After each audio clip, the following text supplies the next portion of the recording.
ભારત માતા કી વંદે જય જય ગરવી ગુજરાત।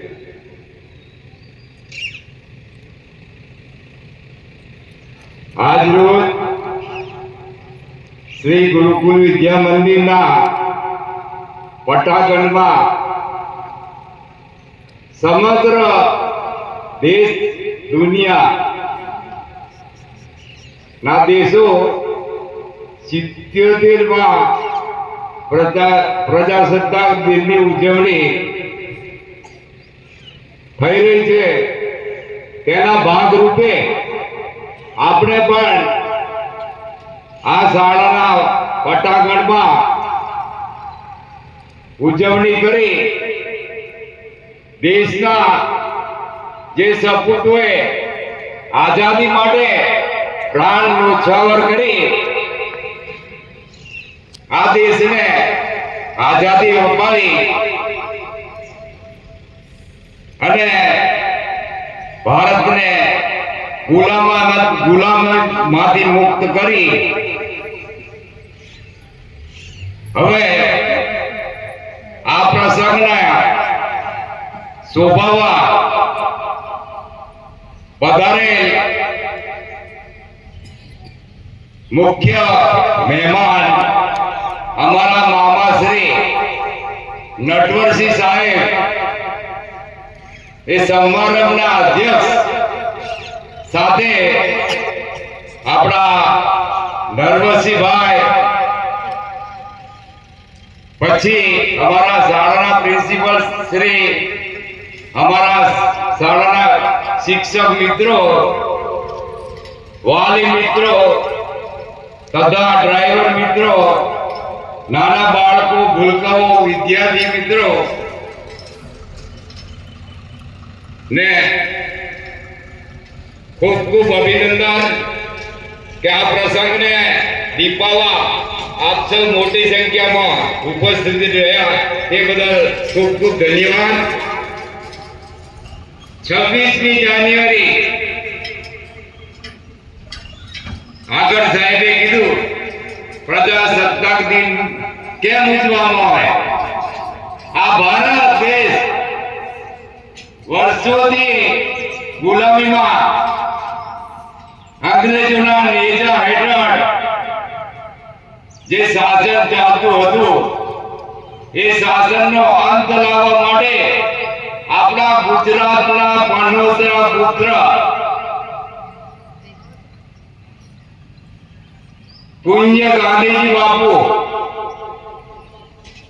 અને સરદાર વલ્લભભાઈ પટેલ, સુભાષચંદ્ર બોઝ, મૌલાના આઝાદ, જવાહરલાલ નહેરુ જેવા અનેક નેતાઓ આ દેશને ગુલામીથી મુક્ત કરવા કરેંગે યા મરેંગે અને ફાઇટ ફોર ઇન્ડિયા ભારત જોડોની ચળવળ ચાલુ કરીને ગુલામીમાંથી આ ભારતને મુક્ત કરી અને સરદાર વલ્લભભાઈ પટેલ જેવા એ પણ ગુજરાતના પનોતા પુત્ર હતા, તેમનું પણ ખૂબ ખૂબ બલિદાન અને સુભાષચંદ્ર બોઝ આ આઝાદી માટે ફાંસીના માચડે લટકાવી એમણે પોતાનું આત્મસમર્પણ કરેલું એ દિવસો આજે ભૂલવાની જોઈએ। એટલે આપણે વાણી સ્વતંત્રતાનો હક આજે ભોગવી રહ્યા છીએ।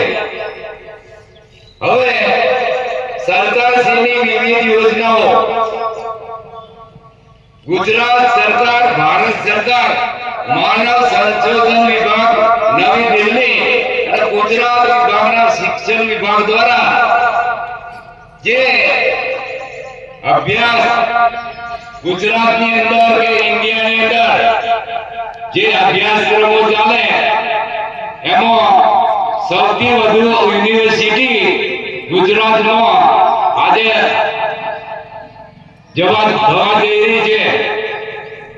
હવે વિદ્યાર્થીઓ માટે સરકારે અનેક યોજનાઓ લાવી છે, પણ એનો ઉપયોગ આપણને કરતો આવડવો જોઈએ। આપણે કન્યા કેળવણી હોય, સરકારે કન્યા કેળવણી પર ખૂબ ભાર મૂકેલ છે. કન્યાઓ માટે એસટી જાતિની કન્યાઓ માટે શિષ્યવૃત્તિ, સાયકલ યોજના, બક્ષી બંધી છોકરીઓ માટે પણ આ સ્કીમ છે. આપણે એનો લાભ ખરેખર લેવો જોઈએ. આજના વિદ્યાર્થી આપણી આવતીકાલના નેતા ક્યારે કહીએ તો આપણે સાચું શિક્ષણ જો આપણે નહીં મેળવીએ તો આપણે હજુ પછાતના પછાત રહેવાના છે એવું નક્કી માની લેજો.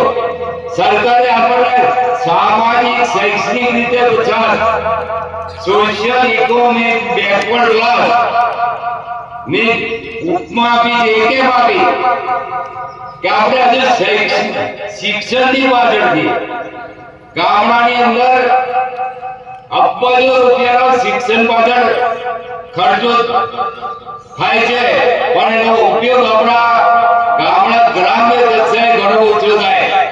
એના માટે સરકારે આપણને સોશિયલ અને ઇકોનોમિક બેકવર્ડ ક્લાસ, સામાજિક શૈક્ષણિક રીતે પછાતની ઉપમા આપી.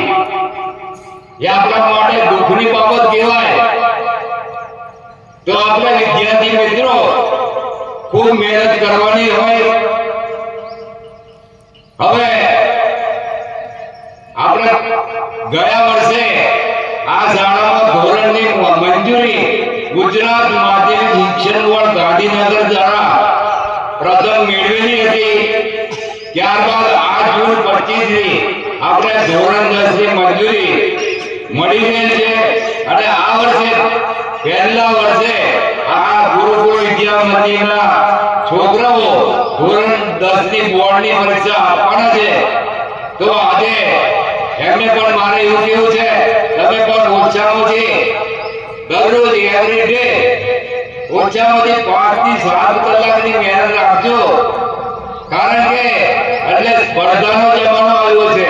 સ્પર્ધામાં ટકવું હોય તો તમારે મહેનત સખત કરવી પડશે